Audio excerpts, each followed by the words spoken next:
할렐루야. 아멘. 하나님께서 이 시간 여러분들에게 복의 복을 주시기를 우리 주 예수님의 이름으로 축원합니다. 아멘. 사랑하는 여러분, 오늘은 바른 교훈에 합당한 말을 하라, 이 말씀을 듣겠습니다.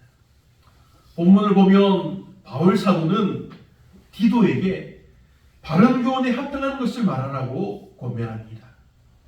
여러분, 바른 교훈이 무엇일까요? 바른 교훈. 우리는 예전부터 집에서, 그리고 교회에서, 우리가 사는 이 마을에서 아랫사람이나 가족들에게 말을 하며 가르쳐 왔습니다. 그렇지 않습니까? 여러분들 자녀들을 여러분이 말로 잘 가르쳐 왔습니다.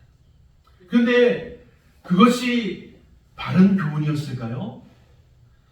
당시에는 그것이 바른 교훈이라고 생각될지 모릅니다. 하지만 우리가 말을 하며 다른 사람들을 가르칠 때 내가 가르쳐야지 하는 생각을 하면 보통 우리 말에는, 우리 행동에는 잔소리가 섞이게 됩니다. 하지 말아야 하는 말까지 하게 된다는 사실입니다. 아무리 좋은 사람이라고 하더라도 이런 잔소리가 섞인 말을 계속 듣게 되면 불만이 터져나온다는 사실을 알고 있습니다. 왜냐하면 우리들도 그렇게 듣고 불만을 감추고 살았던 적이 있지 않습니까? 우리가 젊을 때. 그런데 하지만 의외로 우리도 그렇게 계속 할 때가 있었다는 것입니다. 그런데 어떨 때는 우리가 지혜롭게 행할 때도 있습니다. 지혜롭게 행할 때. 어떨 때일까요? 이렇게 말하면 불만을 가시겠지, 우리가 그렇게 생각하면서 유익한 말만 하고 딱 말을 그치는 것입니다. 여러분, 말씀으로 다시 돌아와서 우리에게 바른 교훈이 무엇이겠습니까? 바른 교훈은 하나님의 말씀과 일치하는 교훈입니다. 이 말씀이 기록될 당시에 유행했던 거짓 교사들의 헛된 말과 달리 성도들을 성장하게 하는 말인 것입니다. 우리가 하나님의 말씀을 들을 때 또 목사님 또 잔소리 하시네, 이렇게 우리가 생각하며 들으면 그 말씀은 하나님의 말씀이 아니요, 복을 주는 말씀도 아니요, 화가 되고 우리에게 정말 기쁨이 되지 않는 그런 말씀이 된다는 것입니다. 하지만 우리가 하나님의 말씀을 들을 때 하나님 감사합니다, 이렇게 믿음으로 들으면, 우리가 하나님의 말씀을 들을 때 하나님 복 주시옵소서, 복 주시는 말씀이 되는 것입니다. 은혜의 말씀이 된다는 것입니다. 사랑하는 여러분, 그러니 제가 간절히 말씀드립니다. 말을 할 때 오직 바른 교훈에 합당한 말을 하시기를 바랍니다. 여러분의 말을 듣는 여러분의 가족들과 여러분들의 자녀들과 후손들과 그리고 이웃들까지 하나님의 복을 받게 되는 놀라운 역사가 일어나기를 우리 주 예수님의 이름으로 축원합니다. 아멘. 오늘 말씀을 들으며 우리는 모두 바른 교훈에 합당한 말을 하는 데 힘써야 합니다. 이것의 방법은 무엇입니까? 오늘 말씀을 보면 우리 모두가 하나님의 말씀을 충실히 전하고, 그리고 거짓 교사들의 말을 책망하고 복음의 진리에 굳게 서는 것으로 시작합니다. 바른 교훈이 무엇인지 성경 말씀을 살펴볼까요? 구약 성경의 잠언 1장과 그리고 신명기 32장의 말씀을 보면 이스라엘 백성들은 교훈의 근원을 하나님으로 생각했다는 사실입니다. 그래서 하나님의 말씀인 율법이 이스라엘 사람들의 교훈이 된 것입니다. 신약 성경을 보면 하나님의 말씀과 예수 그리스도의 가르침이 교훈이 됩니다. 하지만 신약 성경의 여러 곳에서 나오는 것을 보면 하나님이 아닌 사람이나 마귀의 가르침이 교훈이 될 때도 있었습니다. 그래서 로마서 15장 4절과 디모데후서 3장 16절을 보면 성경은 성도의 교훈을 위해서 기록되었다는 것을 우리에게 명확하게 말씀해 준다는 것입니다. 그러므로 우리 믿음의 성도들은 오직 성경의 바른 교훈을 따라서 말할 수 있어야 합니다. 교훈에 따라 우리가 양육받아야 합니다. 세상의 잘못된 교훈의 풍조에 우리가 요동하지 말아야 합니다. 마지막으로 그리스도의 교훈 안에 우리가 항상 거해야 한다는 사실입니다. 이렇게 우리가 하나님이 우리에게 말씀해 주시는 말씀을 지키며 사는 것과 예수님의 가르침 안에 우리가 거해야 한다는 사실입니다. 이어지는 본문을 보면 이것을 바탕으로 우리가 어떻게 행동해야 하는지 말씀해 주는 것을 알게 됩니다. 바로 바른 교훈에 합당한 말을 하는 것입니다. 2절을 보면 늙은 남자로는 이러이러하게 행하고, 3절을 보면 늙은 여자로는 또 이러저러하게 행하고, 4절 보면 그들로 하여금 젊은 여자들 교훈하되 그 남편과 자녀를 사랑하며, 6절을 보면 너는 이와 같이 젊은 남자들을 신중하도록 권면하되, 7절과 8절의 말씀을 보면 범사에 내 자신이 선한 일에 본을 보이며 교훈에 부패하지 아니함과 단정함과 책망할 것이 없는 바른 말을 하게 하라. 이는 대적하는 자로 하여금 부끄러워 우리를 악하다 할 것이 없게 하려 함이라 했습니다. 아멘. 사랑하는 믿음의 성도 여러분, 오늘 본문의 말씀은 지금 우리가 사는 모습과 어울리지 않는 모습들이 있습니다. 우리가 예전에는 우리도 본문에 말하는 것과 같이 대가족 제도였지 않습니까? 온 가족이 집에 모여서 살았습니다. 하지만 지금은 그렇지 않지 않습니까? 이 말씀은 당시의 관습과 문화를 토대로 하신 하나님의 말씀입니다. 이것이 우리들에게선 20년, 30년 전에 우리 집의 모습들이지 않습니까? 하지만 지금은 대부분의 가정들이 핵가족화 되었다고 말합니다. 다 따로 삽니다.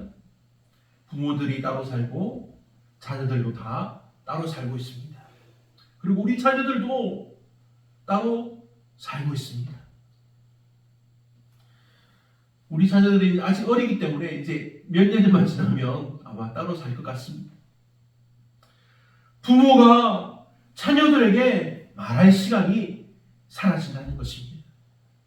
그러면 부모는 자녀들에게 어떻게 바른 교훈을 전할 수 있을까요? 부모는 멀리 떨어져 사는 자녀들의 가정에 어떻게 바른 교훈을 말할 수 있을까요? 사랑하는 믿음의 성도 여러분, 제가 말하는 것은 우리가 이전에 대가족 제도로 돌아가자는 것이 아닙니다.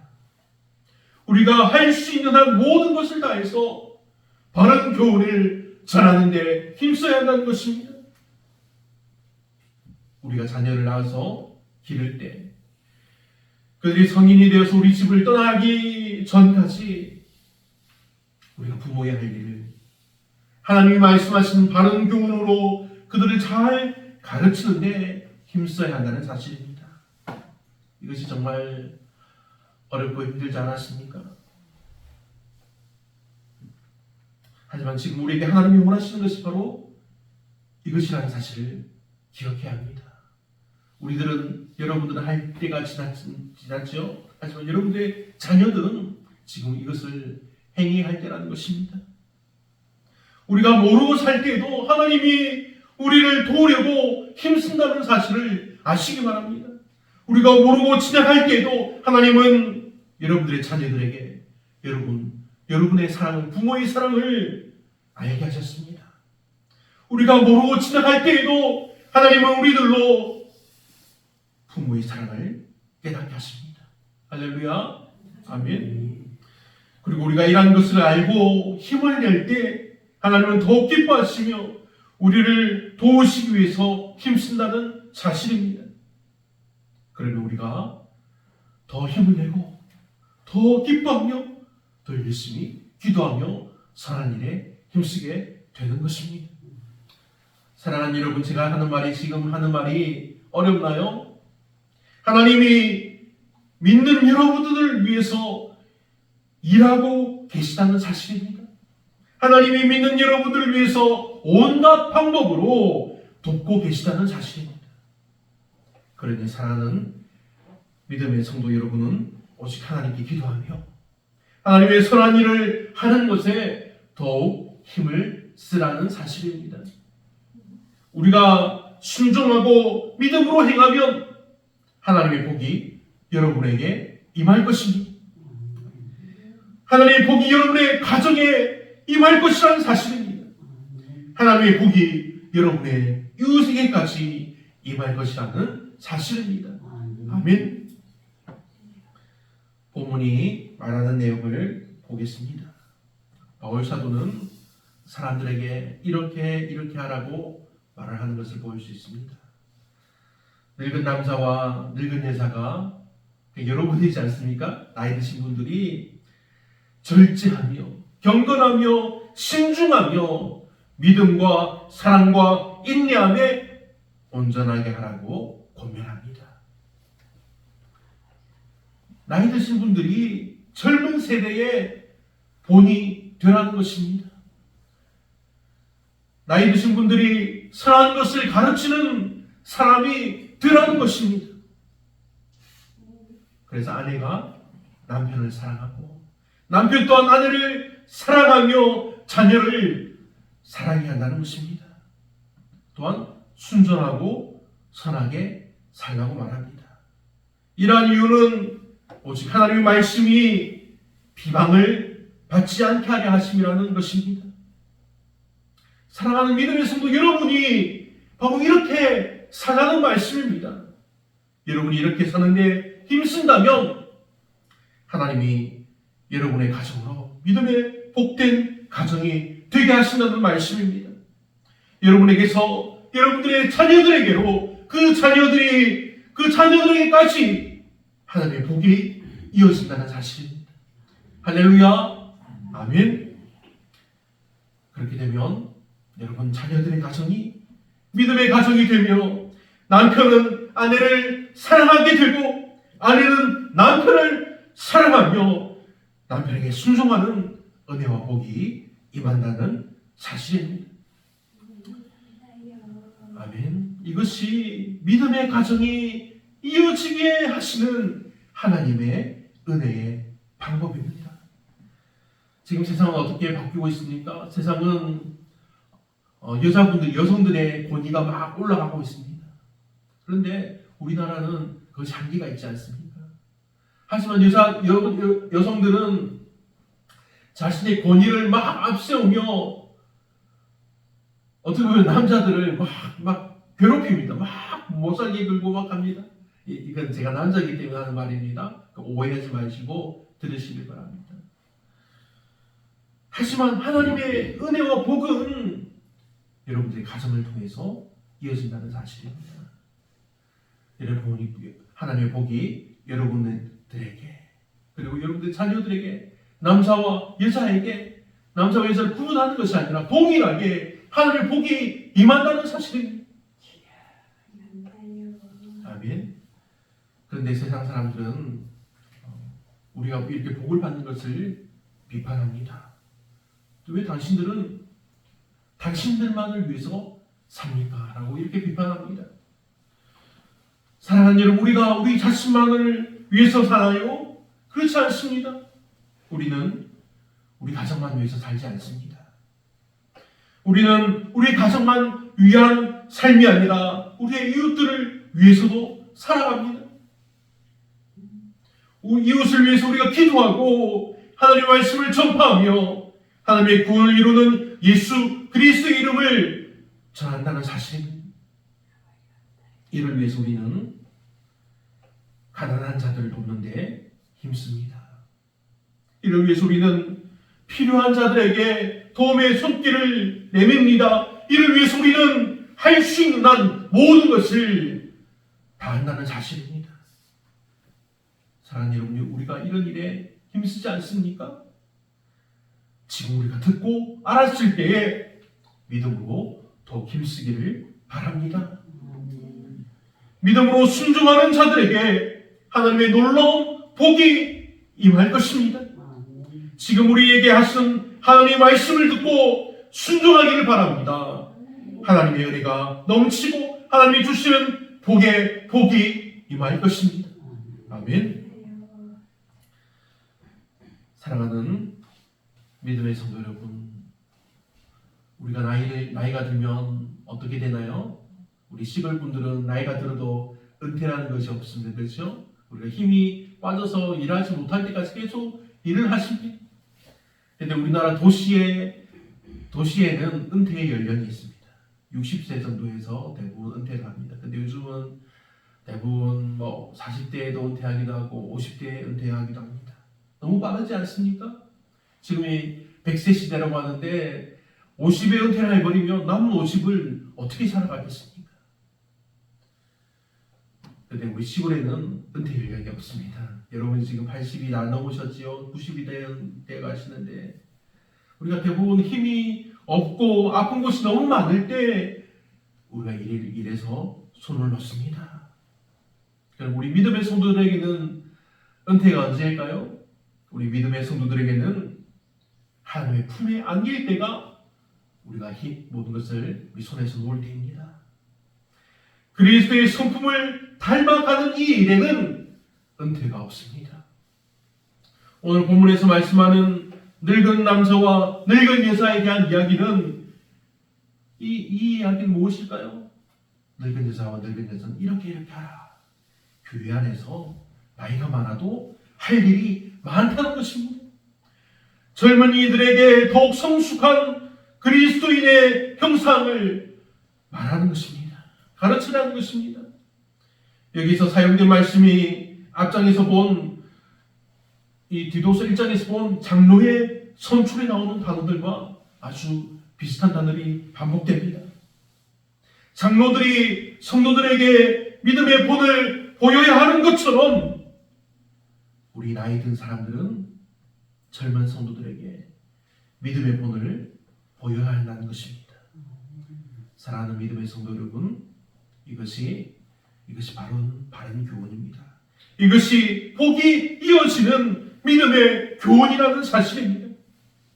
본문에서 여자에게 하시는 중요한 말씀이 있습니다. 그리고 이어지는 남자에게 하시는 말씀도 있습니다. 젊은 남자들이 신중하도록 권면하는 말씀입니다. 이 말씀도 자신이 선한 일에 본을 보이라고 명령하는 것입니다. 왜냐하면 당시 가정을 책임지는 이들이 누구입니까? 남자들이지 않습니까? 열심히 가정을 위해서 일하던 젊은 남자들이 책망할 것이 없는 바른 말을 하고 행동하라는 사실입니다. 왜냐하면 이때 다시 그들을 대적하는 자들로 하여금 부끄러워하게 하기 위한 것입니다. 교회를 대적하는 자들이 정말 많이 있었습니다. 지금도 많이 있습니다.